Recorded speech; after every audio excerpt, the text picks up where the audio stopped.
Halo teman-teman, selamat datang di channel YouTube-nya One Piecepedia. Kali ini kita akan review One Piece chapter 1070, Makhluk Terkuat ya. Chapter ini menurutku keren banget ya. Semua chapter yang ku review sih sepertinya keren banget ya. Cuma memang untuk baku hantamnya sih oke ya. Cukup memuaskan para fans yang mungkin suka baku hantam, terutama Luffy dan Luffy. Terus itu juga ada beberapa informasi-informasi yang terungkap seperti Green Blood, habis itu kekuatan keberadaan Xenorping, alasan Seraphim memiliki kekuatan Boy Bliss dan berbagai macam ya, dan juga untuk cliffhanger-nya juga menurutku cukup bikin tegang ya bagian cliffhanger-nya, di mana di akhir chapter itu ada Kizaru muncul. Tanpa panjang lebar langsung bahas aja chapternya cuy ya. Dan bagi kalian yang mungkin punya pendapat ataupun tebak-tebakan mengenai apa yang terjadi si chapter depan, kalian bisa tulis di kolom komentar, nggak usah malu-malu cuy ya. Pertama ya, cover story di sini menunjukkan 5 saintis yang merupakan anggota dari Mets ya. Ternyata itu bukan 4 Pak, tapi 5. Ada lagi update 1 orang cuy. Dimana 1 orang ini itu cewek. Kalau kalian tanya aku siapa karakter tersebut, nggak tahu ya. Aku nggak tahu Pak. Karena nggak ada di dalam komik disebutin itu siapa ya. Tapi kalau dari tebak-tebakannya macam-macam. Tapi dari beberapa komentar yang aku terima ketika kita live stream itu cukup banyak yang percaya ini Stussy ya. Cukup banyak yang percaya itu Stussy dengan menggunakan cocok logi, di mana beberapa chapter sebelumnya itu Stussy itu berkata bahwa ya dia tuh familiar dengan Egghead gitu loh. Kalau misalnya ini Stussy ya masuk akal. Kalau itu misalnya maksudnya nanti akan koneksinya cocok ya. Kalau misalnya ternyata karakter ini, wanita ini adalah Stussy. Terus untuk duanya yang lain itu aku nggak tahu, tapi memang sepertinya itu Queen dan Judge. Dimana kalau memang ini Queen dan Judge, ternyata masa muda mereka itu benar-benar berbeda gitu ya. Beda dengan Vegapunk atau Caesar Clown yang masih bisa dikenali. Sementara Judge dan Queen itu menurutku, aku sendiri bingung ini beneran mereka atau bukan, tapi sepertinya mereka sih. Cuma memang desainnya yang sangat-sangat berbeda dengan yang sekarang. Kalian punya pendapat mengenai sosok karakter wanita di cover story yang merupakan anggota kelima dari Mets ini? Kalian tentu saja boleh nulis pendapat kalian atau tebak-tebakan kalian di kolom komentar. Kemudian di awal chapter itu ternyata Sentomaru masih bertahan dari serangan si Rob Lucci ya di chapter sebelumnya. Dia sempat menangkis serangannya dengan Ashiraga Dokoi. Aku sih mengasumsikannya sebagai Ashiraga Dokoi. Kalian pasti masih ingat dengan jurus Ashiraga Dokoi ini yang pernah dikeluarkan oleh si Sentomaru ketika mendeflect Luffy di Sabaody ya. Yang dimana kemudian terungkap bahwa ini termasuk haki dengan konsep emission yang dalam bahasa fandom itu termasuk haki advance bosku ya. Tapi haki advance ini bisa ditembus oleh kekuatannya Rob Lucci, otomatis benturan haki ya. Kemudian di sini terjadi pertempuran yang menurutku epic, di epic nggak tuh ya, antara pertarungan Luffy dan Lucci, dan berakhir dengan KO-nya Lucci. Ya aku bilangnya KO sih, tapi sebenarnya dia terlempar, habis itu ya kalau dari ucapannya sih dia kehilangan kesadaran gitu ya. Dan ada beberapa jurus-jurus yang namanya itu sepertinya ini, aku nggak tahu ini apakah detail kecil atau gimana ya, tapi kayaknya udah, oh sorry, aku salah menyimak ya. Aku pikir udah nggak pakai nama Gom-Gom lagi ya, Gom-Gomu, tapi ternyata masih pakai. Dan terus ini ada beberapa hal yang menarik, yaitu Luffy menciptakan kacamata Pak, dengan cara ya mengambil bagian dari rambutnya gitu ya. Jadi ini pernah aku bahas, mungkin aku akan bahas lagi di sini. Mungkin ada yang cukup bertanya itu konsepnya seperti apa sih ya? Konsepnya seperti apa? Ya seperti yang kita tahu kan, kalau kekuatan Luffy itu adalah Hito-Hitonomi model Nika, yang mana selain usernya itu mampu bertransformasi menjadi makhluk dalam mitologi yaitu Nika, buah iblis ini memberikan Luffy kekuatan memiliki tubuh dengan atribut karet ya. Jadi atribut karet ini emang base-nya Mbak, bukan karena Luffy yang berimajinasi kemudian jadi karet, enggak, tapi emang base-nya siapapun yang makan Hito-Hitonomi model Nika itu langsung base-nya adalah karet. Nah, kemudian ini adalah konsep The Awakening dari Luffy, konsep awaken dari kekuatan buah iblis Hito-Hitonomi model Nika, yang mana konsep awaken-nya ini itu cukup mirip ya, konsep awaken Paramecia dalam tanda kutipnya ya. Iya, Luffy itu mythical Zoan, cuma maksudnya itu konsep gom-gomnya itu loh, awakening dari gom-gomnya itu, gom-gomunnya itu mirip seperti konsep dari Katakuri sama Doflamingo. yang sama-sama bisa mempengaruhi lingkungan. Cuma bedanya, Luffy sepertinya bisa melakukan hal yang terbalik. Dalam artian, kalau Doflamingo itu bisa mengubah bangunan jadi benang, ya. Katakuri bisa mengubah lantai menjadi mochi, Luffy bisa mengubah tanah menjadi karet. Tapi Luffy bisa melakukan hal yang tidak bisa dilakukan oleh dua orang ini, yaitu melakukan sebaliknya. Yang mana dia mengubah bagian tubuhnya yang awalnya karet, ya rambutnya kan secara teknis termasuk karet juga gitu ya. Yang mana kemudian karet ini berubah, sepertinya berubah Pak. Kenapa sepertinya berubah? Karena dari yang terlihat itu di kacamata tersebut itu ada kayak kilatan ya. Kayaknya itu menjadi sebuah materi yang bukan karet. Mungkin gagangnya sih karet, tapi kan dari yang kacamatanya itu terlihat ada sinarnya, sepertinya itu materialnya kaca gitu loh.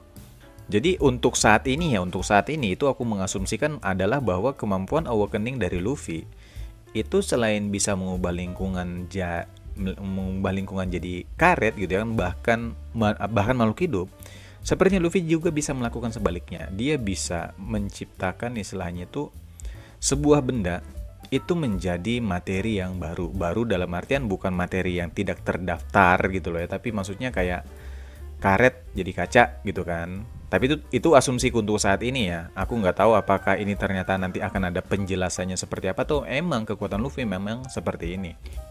Tapi kan kekuatan Luffy itu imajinasi. Iya Pak ya, hampir semua kekuatan buah iblis itu karena imajinasi seseorang. Doflamingo itu bisa menciptakan klon dari dirinya dengan cara menggunakan benangnya, itu karena imajinasinya atau bukan kira-kira?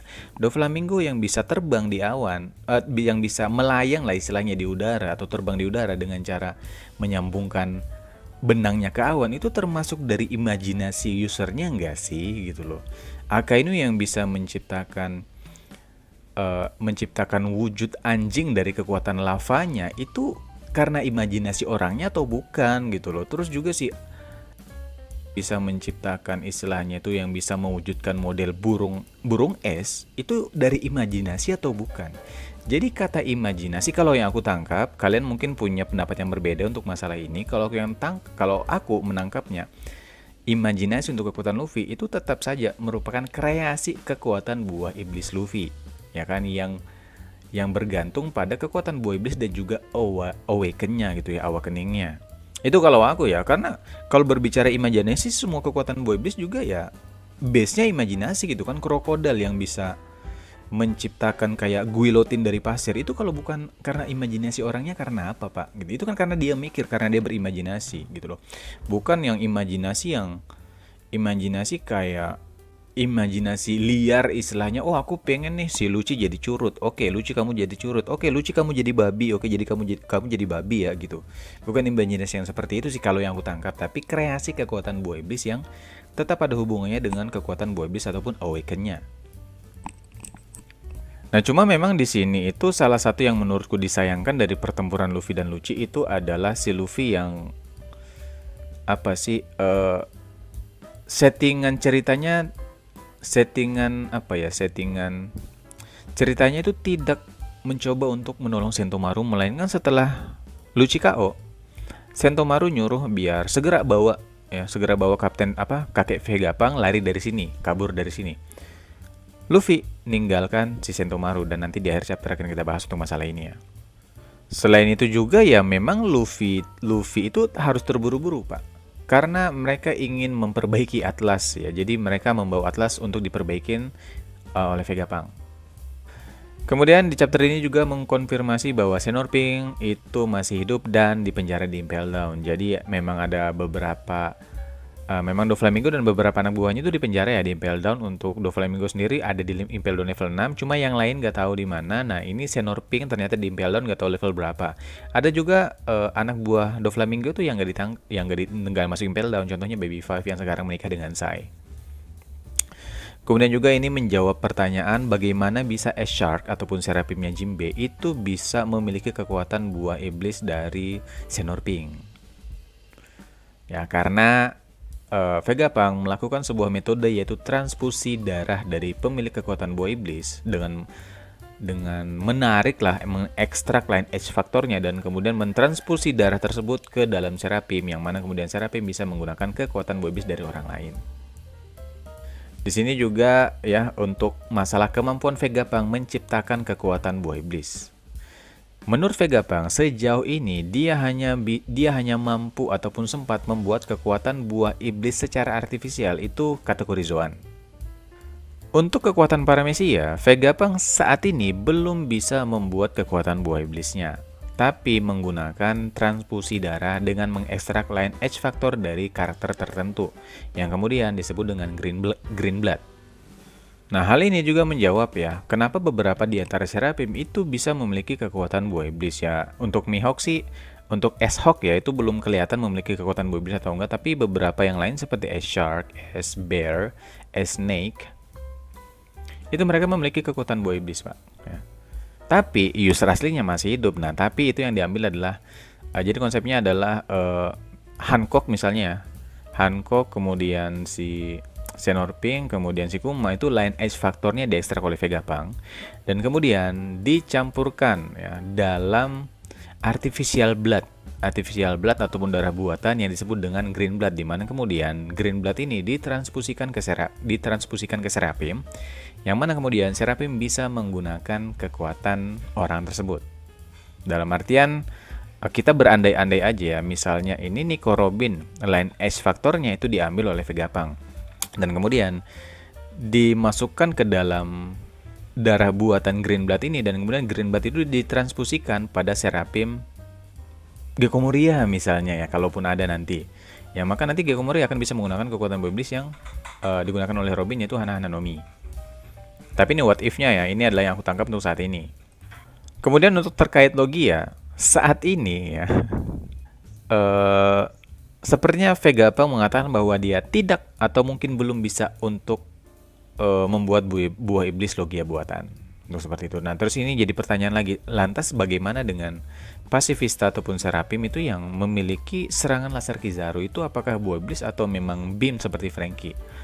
Aku nggak tahu, tapi kalau di dalam cerita itu disebutin itu kalau nggak salah lasernya Kizaru ya. Cuma nggak tahu apakah itu asumsi dari karakternya saja atau memang itu memang sebenarnya laser Kizaru gitu ya, laser dari kekuatan buah iblis Kizaru, atau memang itu konsepnya seperti radical beam mirip Franky. Kalian punya pendapat masalah ini, tolong dibantu ya diskusinya di kolom komentar untuk masalah ini ya, untuk laser-laser ini gitu loh. Kemudian pada akhirnya Sentomaru akhirnya dikalahkan oleh Rob Lucci yang tadi menurut asumsiku KO ya kan, itu ya bisa berdiri segar bugar, cuma ada tempelan ini doang, tempelan apa sih, kayak bandage ya, plaster gitu di mukanya. Dan Sentomaru di sini kasihan banget. Kalah bosku. Nah, ini yang menurutku tadi tuh aku agak gimana ya, Luffy habis melemparin Lucci gitu ya, itu ya ditinggalin Sentomarunya Mbak. Tapi memang sih permintaan Sentomaru gitu loh. Cuma ya aku ngelihatnya gimana ya, kalau ada yang ketinggalan gitu kan, padahal Sentomaru udah berada di pihak Luffy lah ya. Jadi ya begitulah ya, aku bingung ngomongnya seperti apa. Kalian mungkin bisa membantu istilah term yang tepat apa ya. Kemudian di bagian akhir chapter juga CP0 itu kembali berniat untuk menjalankan misi awal mereka, yaitu untuk menghabisi keseluruhan Vegapunk. Nah, jadi Vegapunk, dan tidak akan membiarkan yang asli untuk lari ke Egghead. Di sini ada yang menarik ya, kalau aku nggak salah lihat, ini aku coba cek dulu. Ini nggak ada penyebutan soal para starter lead dari Vegapunk itu bakalan ikut Mugiwara ini apa kagak ya? Apa memang tubuh utamanya saja sementara yang lainnya ditinggal gitu loh. Tapi memang kalau dari chapter ini ya, dengan PD-nya si Rob Lucci. Kenapa dia orang ini ya, settingannya apa ya, settingan karakternya itu gitu loh.